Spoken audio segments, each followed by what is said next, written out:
शरीरावर कुठेही असणारा मोस किंवा चामखीळ सुकून जाईल. करा हा घरगुती उपाय. नमस्कार, आरोग्यदाय आयुर्वेद या यूट्यूब चॅनलमध्ये सर्वांचे स्वागत आहे. मित्रांनो, मोस म्हणजेच चामखीळ शरीरावरील जास्त घाम येणाऱ्या त्वचेवर मोठ्या प्रमाणात तयार होतात. अशावेळी आपल्या प्रत्येकाच्याच घरात उपलब्ध होणारा हा लसूण त्यावर एक प्रभावी असे घरगुती औषध म्हणून वापरता येते. याच लसणाचा वापर करून त्वचेवरील मोस, त्वचेवरील चामखीळ अगदी सहजपणे घालवता येतात.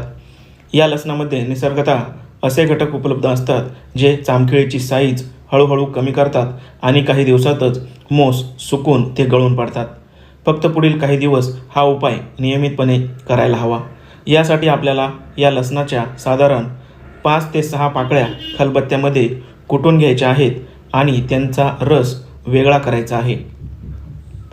मित्रांनो, तुम्हाला कदाचित माहिती नसेल, पण त्वचेवर येणारे मोस हे ह्यूमन पॅपिलोमा व्हायरस नावाच्या एका सूक्ष्मजीवामुळे तयार होत असतात.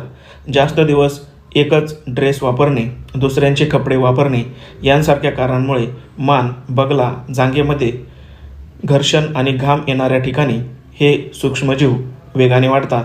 त्वचेमध्ये ते प्रवेश करतात आणि तेथे मोस तयार करतात. आयुर्वेदानुसार शरीरातील अपान वायूच्या वृद्धीमुळे असे मोस तयार होत असतात. असो, पण अशा प्रकारचे मोस घालवण्यासाठी लसणाचा हा रस फार उपयुक्त असतो.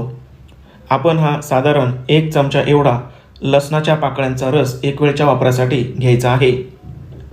यानंतरचा दुसरा घटक म्हणजे लिंबू. लिंबामधील सायट्रिक ॲसिड आणि इतर घटक डेड स्किन सेल्स रिमूव्ह करण्यासाठी मदत करतात. आपण साधारण 1 चमचा एवढा लिंबाचा रस यामध्ये काढून घ्यायचा आहे. आता शेवटचा घटक यामध्ये ॲड करायचा आहे आणि तो म्हणजे खाण्याचा सोडा.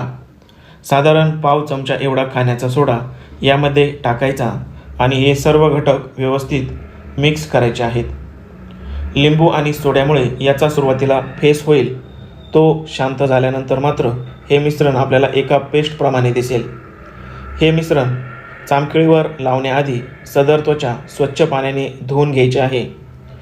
आता एखाद्या काडीच्या टोकाला थोडासा कापूस गुंडाळून ही काडी यामध्ये बुडवून ही पेस्ट मोसांवर लावायची आहे. यानंतर एखादी बँडेज पट्टी त्यावर चिटकवायची आहे. दिवसातून 2 वेळा हा उपाय करायचा आहे.